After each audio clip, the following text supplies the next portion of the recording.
ჩვენ 2014 წლიდან აღვნიშნეთ ამ დღეს ჩვენ აღვნიშნეთ ჩვენი საზოგადოების ფარგლებში რამოდენიმე მსხვილი ღონისძიებით,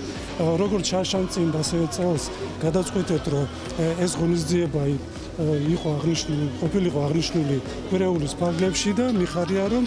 ჩვენ ეს ღონისძიება აფხაზეთობა დავიწყეთ აღნიშნულ უკვე რეგიონებში და დღეს დედაქალაქში ჩვენ ვაგრძელებთ ამ აფხაზეთობის აღნიშვნას ჩვენ საზოგადოებასთან ერთად უკვე მზიურის პარკში და უზიარებთ ჩვენ ემოციებს, იმ სურათებს, იმ მოხსენებებს, რომელიც არის ასახული აი ამ გამოფენაში და იმედი მაქვს, რომ საზოგადოებას მოეწონებათ და გაიზიარებენ ჩვენ ემოციას ამ დღესთან დაკავშირებით. მე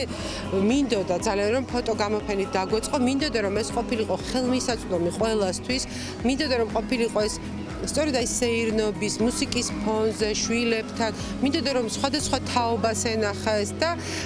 აქ მართლაც ესე მოხდა, ჩემი გუნდის წევრები ყვებოდნენ, როდესაც რეპეტიცია მიდიოდა, აი ესე შვილები, მშობლებთან ერთად და მშობლების სიამაყით იყვნენ, ხო, ეს გაგრა, ეს არის გაგრიფში და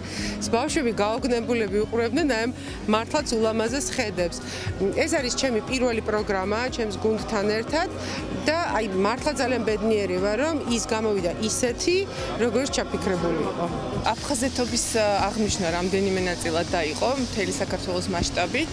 რეგულაციებიდან გამომდინარე, ჩვენ ვეცადეთ, რომ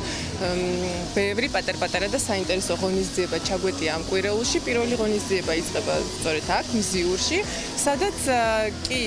პარკის დამთვალიერებლებს უფროს თაობას შეიძლება ნოსტალგია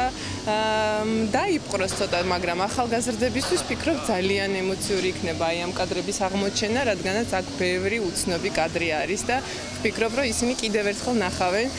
რა სილამაზესთან არის კავშირში აფხაზეთი.